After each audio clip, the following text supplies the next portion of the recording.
working with many, many different communities through the years, and some of them in my old role and many of them in my new role. And what I wanted to do is really talk about some of the interesting things that they are doing to make stormwater exciting, to keep it fresh, programs that have been in place for many decades, what they're doing to keep it still exciting for them. So one of the big drivers for stormwater in North Carolina is called the MS4 program. How many of you are already familiar with the MS4 program? Okay, we got the stormwater people kind of over here. So in case you're not familiar or you need a refresher, this MS4 stands for Multiple Separate Storm Sewer Systems. It's an acronym that EPA made up, and it's a program that EPA made up at the federal level. And then they gave it to the states and said, guess what? We made you another new program you have to implement. And actually, what you're not going to implement it yourself. You're going to make all the communities and some of the other entities in North Carolina implement this program. So in North Carolina, the program started in 1999, and then it expanded in about 2008, 2010. We now have 117 communities that are designated as MS4 communities.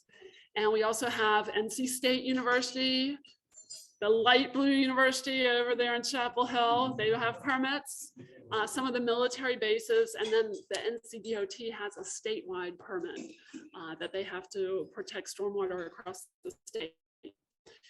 So they get designated if they have, if they're not maybe by themselves, but if they're part of an urbanized area that has more than 10,000 people, and then they also have a population density of 1,000 people or more per square mile. So there's also a translation into housing units as well. There's also the opportunity for the state to pull additional communities in if they have a special potential to impact, have an adverse impact, or they can be brought in via a petition. We don't have a lot of communities that have been brought in under the last two bullets, but the 10,000 is important because there's a lot of communities that just happen to be near a larger community and that have a decent population density. So there's a good number of communities that are quite small, under 10,000 and some even under 5,000 in population that have this MS4 program. So if you are designated as MS4, if you're one of those communities, you have to do the 6 minimum control measures. And they don't all have to do with engineering. In fact, a lot of them actually don't. They have to do public education and outreach. They have to do public involvement and participation. They have to look for things in their storm sewer system, illicit discharges that aren't supposed to be there, and have a plan to remove them. Construction site, like sediment and erosion control plans, post-construction for permanent controls after development is finished.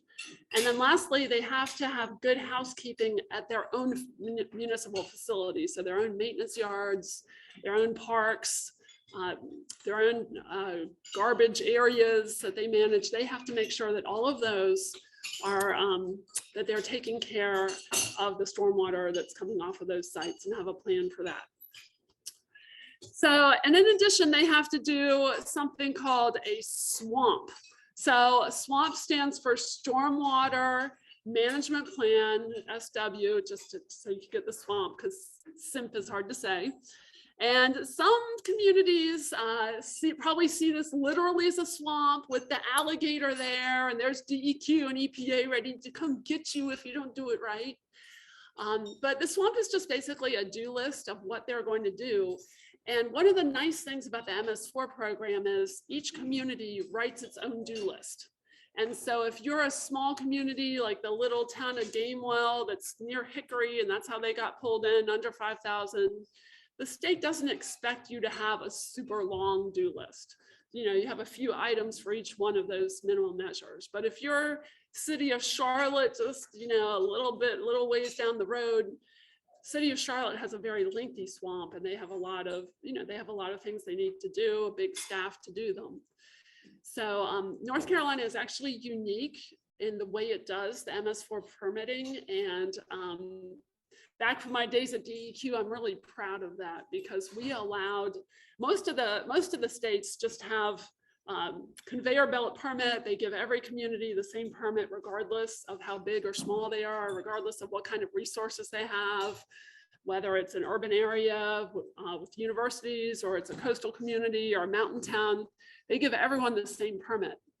In North Carolina, everyone gets a similar permit, but the permit has very broad goals.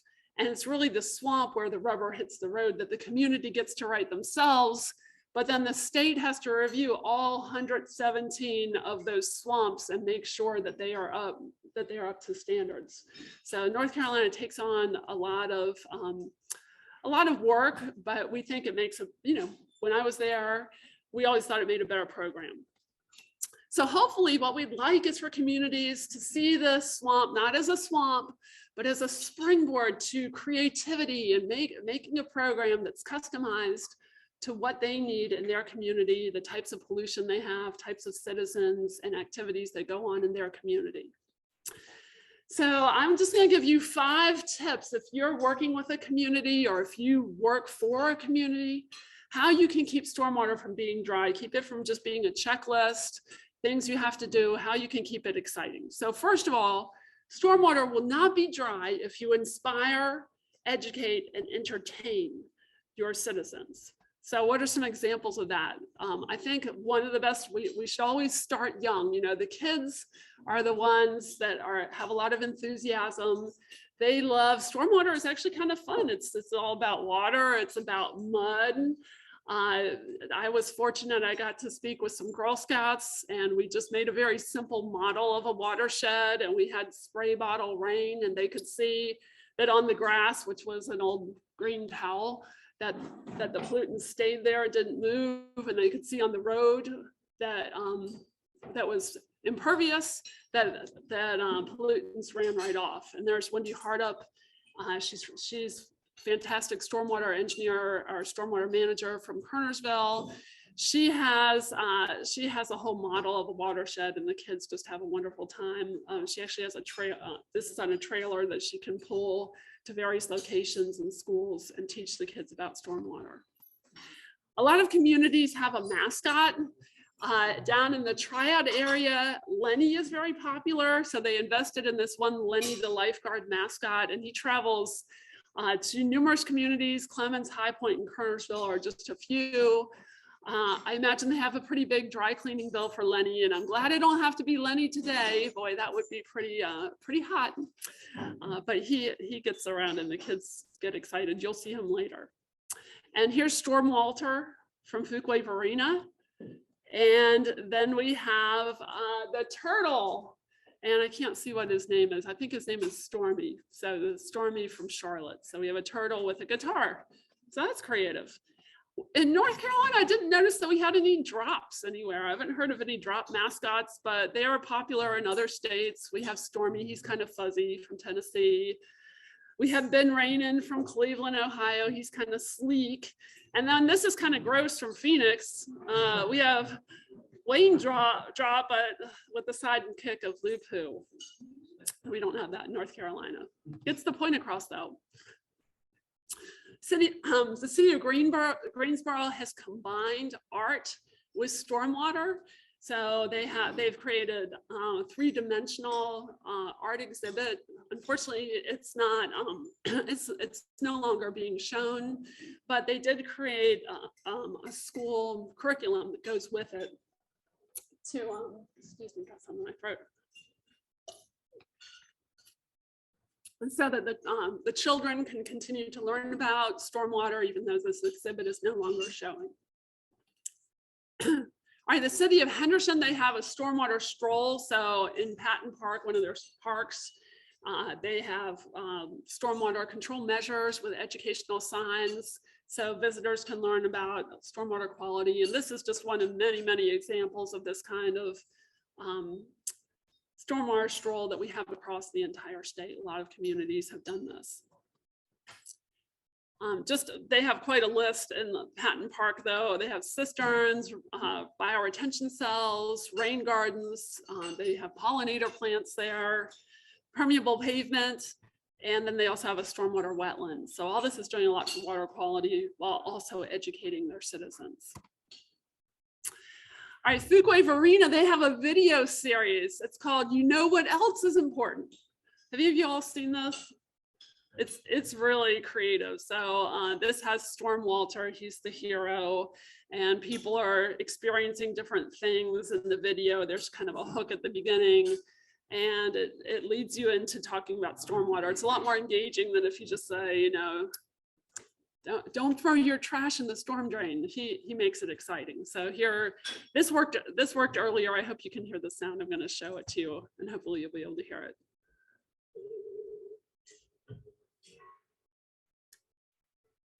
It's very short. Come out with your hands up. I know you're in there. Don't make it more difficult than it needs to be. Every lawman at Fuquay Marina's looking for you. We know you've been loitering and stealing from people. I'm preventing stormwater pollution. What are you talking about? Robin, let me see your hands. I stole their trash so they couldn't litter.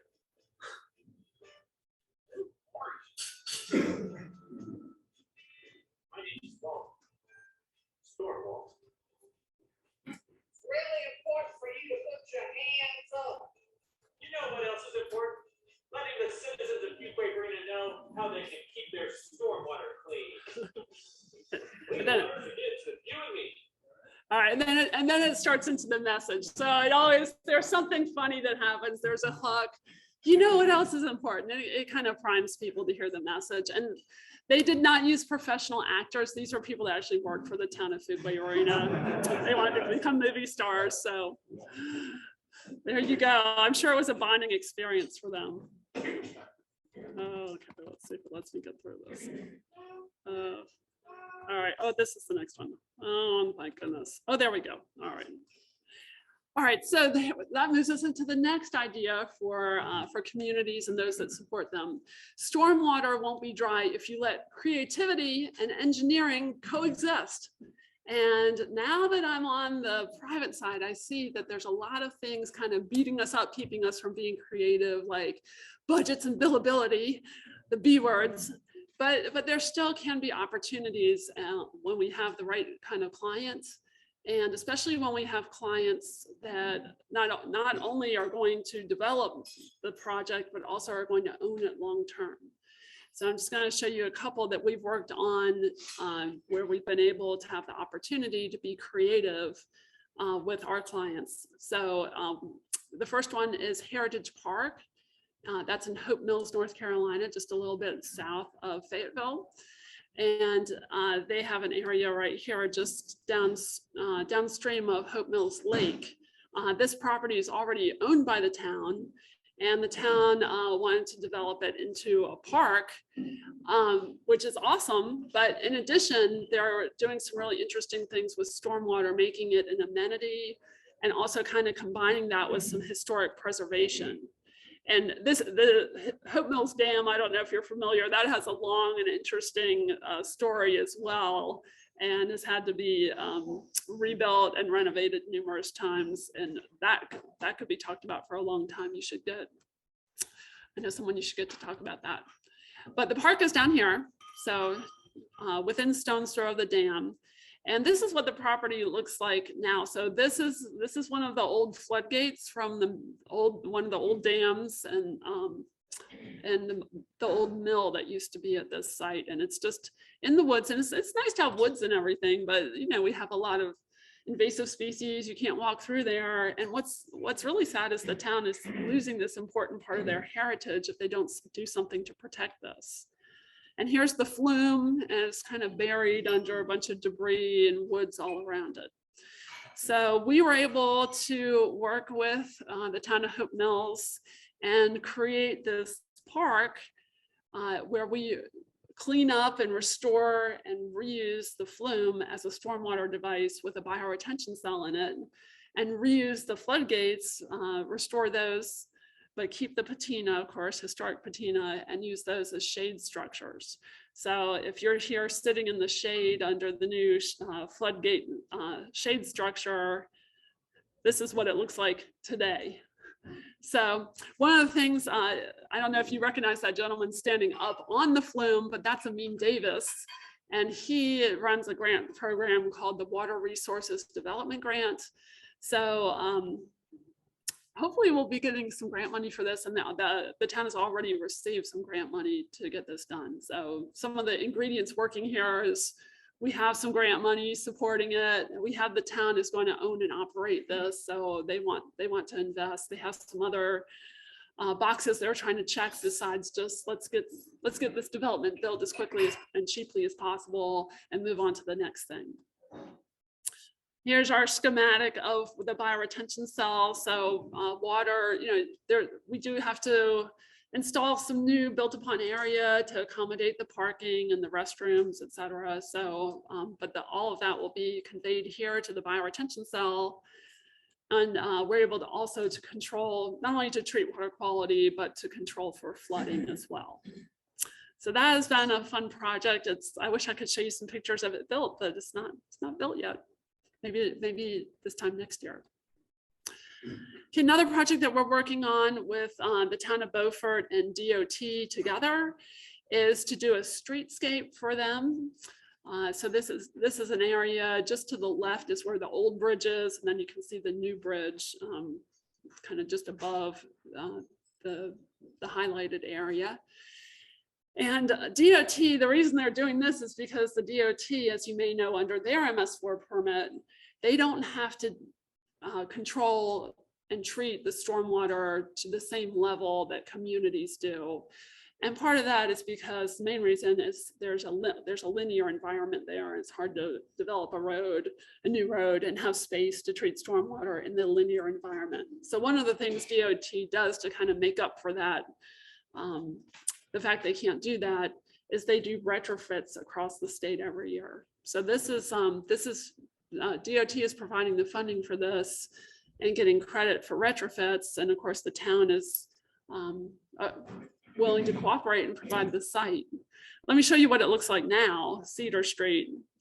So, this street, in addition to doing a better job treating stormwater, or I should say treating stormwater at all here, we're also going to be able to improve the aesthetics and provide some more shade for people who use the street.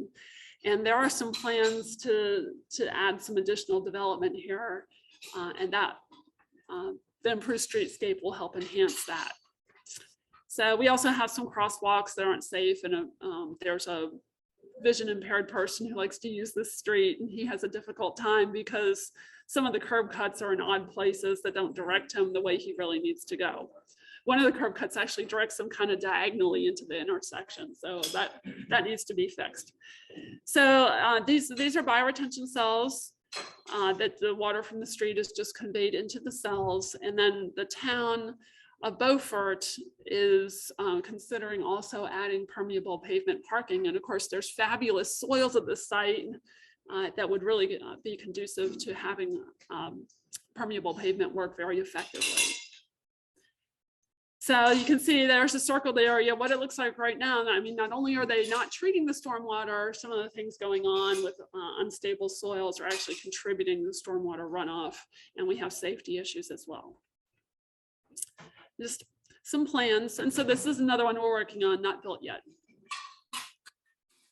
Okay, so AC Marriott Hotel, this is one that's finished. So I have a question for you. What if you're in an intensely developed area like downtown Chapel Hill and you need a hotel, but there's no space to treat the stormwater on the site? You don't have any extra room on the site.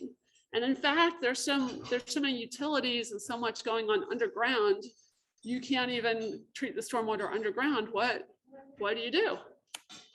Any ideas? You can treat the stormwater up on the roof. So this one is already built, and it took our engineer quite a bit of negotiation with the town of Chapel Hill. And this person actually called me when I worked at the state, and I was very excited about it because we've had green roofs have been in our stormwater design manual for years. and nobody is ever asked to use one as an actual stormwater treatment device. We have some throughout our state that are amenities, but this is the only one that I'm aware of that actually treats stormwater to meet pollutant removal and even flood control requirements up on the roof. So all those folks, this is a really nice hotel. It's right next to the campus. So all those Tar Heels can stay there and attend all the wonderful events they have on campus. Okay, this is tip number 3. Stormwater will not be dry if you harness the power of nature. So the city of Jacksonville, they have Pat Donovan Brandenburg there, and guess what? She's not an engineer, she's a biologist, and she brings a completely different perspective to the way she manages stormwater. And so one of the many innovative things that she does is she uses biological weed control. I didn't even realize there was an alligator weed beetle, and it's not a pest. It doesn't prey on anything other than alligator weed. And she orders 400 of these bugs every year, and they help control the alligator weed that gums up some of their streams that they have in the city of Jacksonville. Okay, something though that all of us can think about when we design things is, do we really need all that grass? You know, grass is great. You know, we have it on campus. We have it lots of places. Golf, you know, you want there to be grass there on the golf course, places where people gather. But does every surface that's not paved in an urban area or a development project need to be grass? I think it could be a lot more interesting and definitely a lot better for the environment and better for the end user if we didn't have quite so much grass. So according to Columbia University, lawns make up a huge number of acres in our country. And they are accounting for, lawnmowers are accounting for 5% of the air pollution. That's a lot. And we all know lawnmowers are loud and they're smelly. So they don't have the emissions. Most of them don't have the emissions controls. Not too many people have graduated to electric lawnmowers yet. They also account for a huge amount of our urban water use. And a lot of times we waste that because we've all seen the sprinkler systems that are watering the sidewalks and the parking lots. Also, if we water at the wrong times of day, you know, watering right now, it's just going to evaporate, not much. The lawn is not going to get very much. And then plus there's we're spending a lot of resources on fertilizers and pesticides.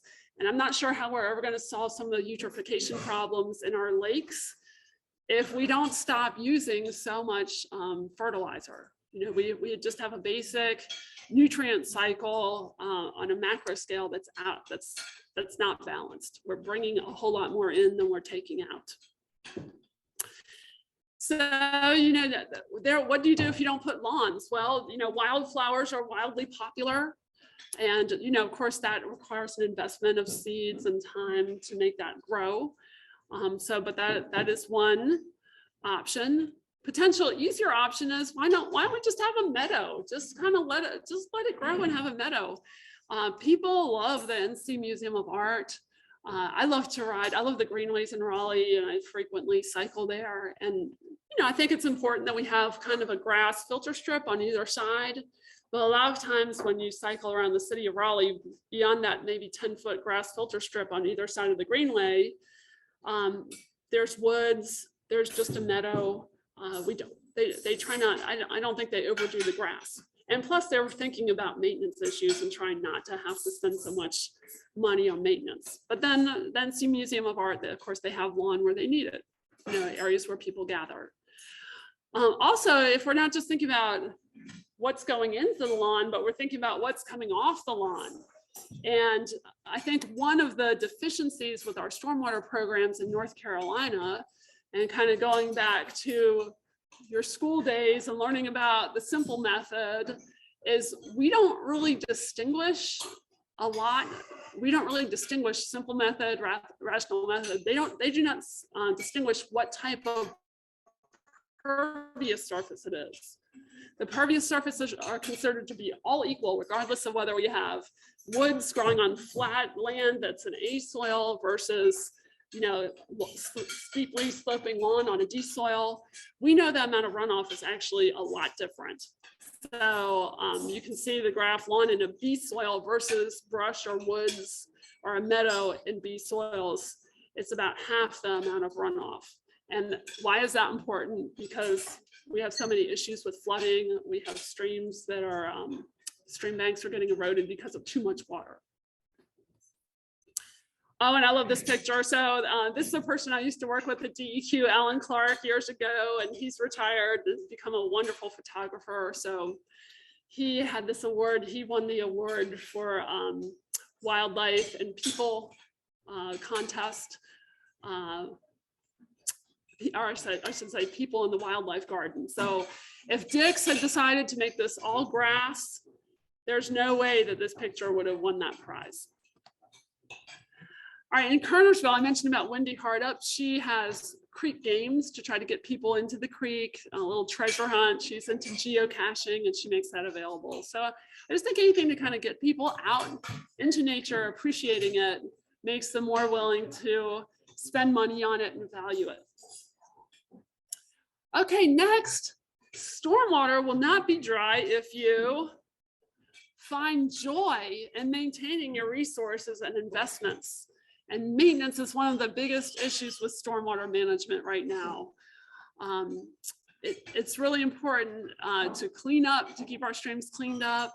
Kernersville, they make it fun. You can see there's Lenny, the lifeguard, back in the picture. City of Raleigh has the Raleigh Rainwater Rewards Program. So this is where they are, the city is providing a wonderful incentive for people to add additional stormwater management to existing facilities throughout the city. And the cost share is very generous. For most of the city, it's a 75% cost share.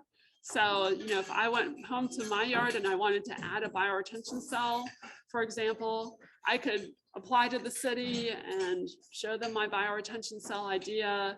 And if the city approved it, well, I'm fortunate, I live in downtown Raleigh.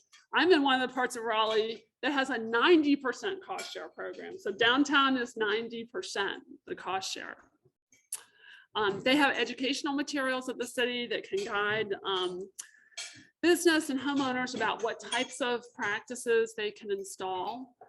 And here's about the Pigeon House branch, watershed, and Perry Creek. Like I say, it's 90% and 75% elsewhere. If you do get this cost share money, the city has some expectations for you. And one of them is that you're going to have a long-term maintenance agreement and you're going to take care of this. You're going to have to certify every year that it's operating as designed.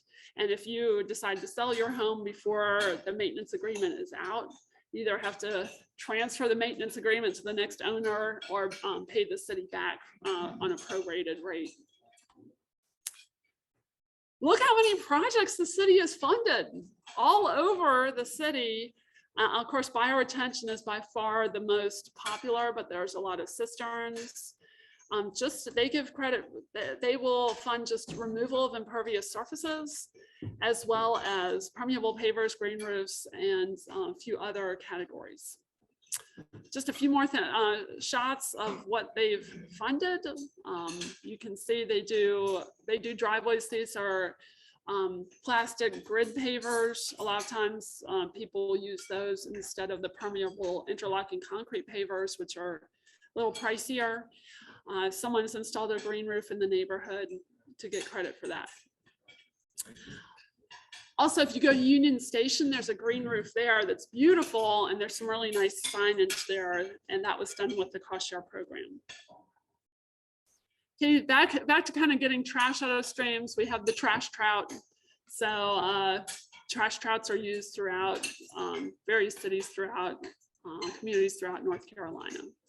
So in Hendersonville in particular, though, they have collected 6,500 pounds of trash so far. And there's a lot of single-use plastics and styrofoam. So it's really great. We're eating lunch. We're not using those items here. We have these people pouring us ice water into nice crystal or glass goblets, which is really nice. So I think we need to think about, I try to remember to bring my, my bottle.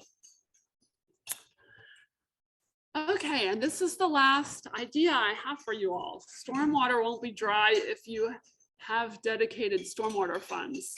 You can easily make stormwater be dry if your coffers to pay for it are dry. And of course, stormwater is not just all about fuzzy raindrops, kids picking up litter, flowers. There's a very challenging side to it. So, and we're having more than ever extreme wet weather events. We're having flooding, we're having aging infrastructure. And the good thing is we have lots of awesome engineers to help solve these problems, but we can't solve them for free. It takes a lot of effort to figure out where the problems are, what the solutions will be, and then implementing those solutions. So it's really, really important that communities, not only for their MS4 program, but just for the health, safety, and well-being of their own community, have those resources.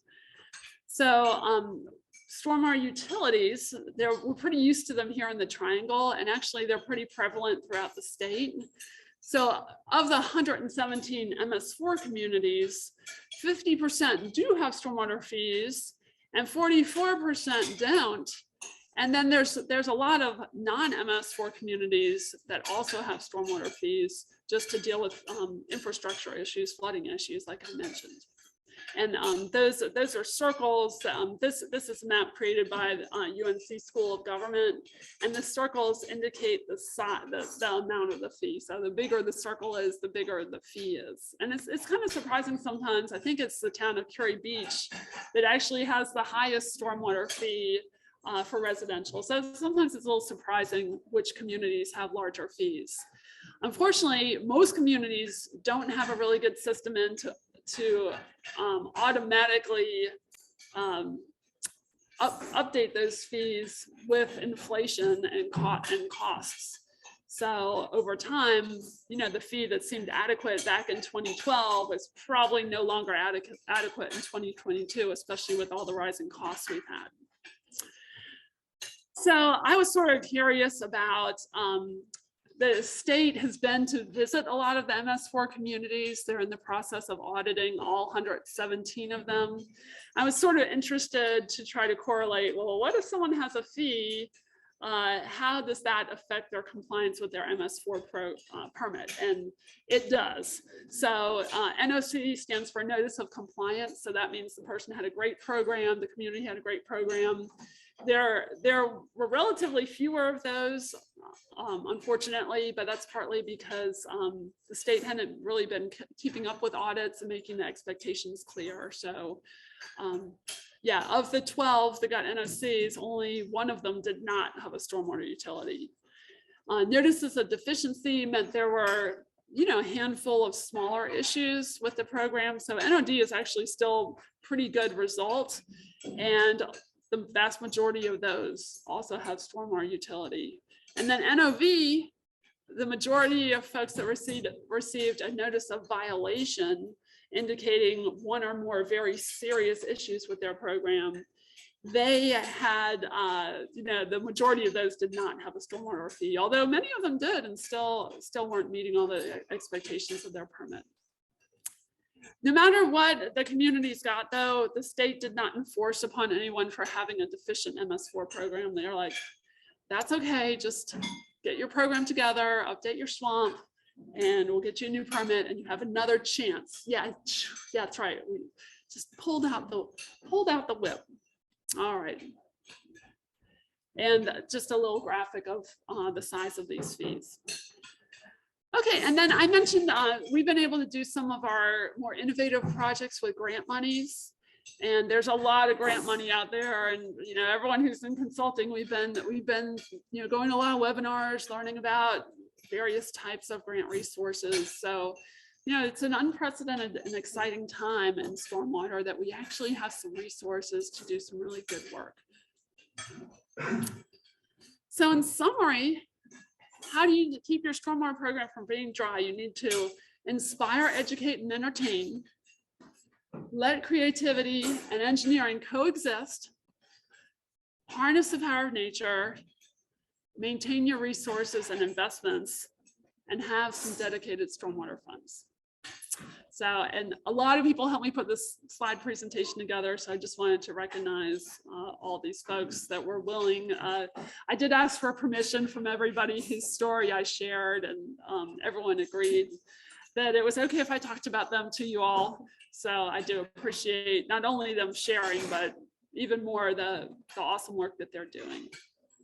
And I'm happy to answer any questions that you may have. So feel free to ask me some questions, or if the online audience wants to ask any questions. Yes. I was really interested in the green roofs concept. Do you notice that where they were building that building, was it already grass? So that's why they had to do a grass roof? Or if it had been impervious surface already, then would they not have been required to do a green roof?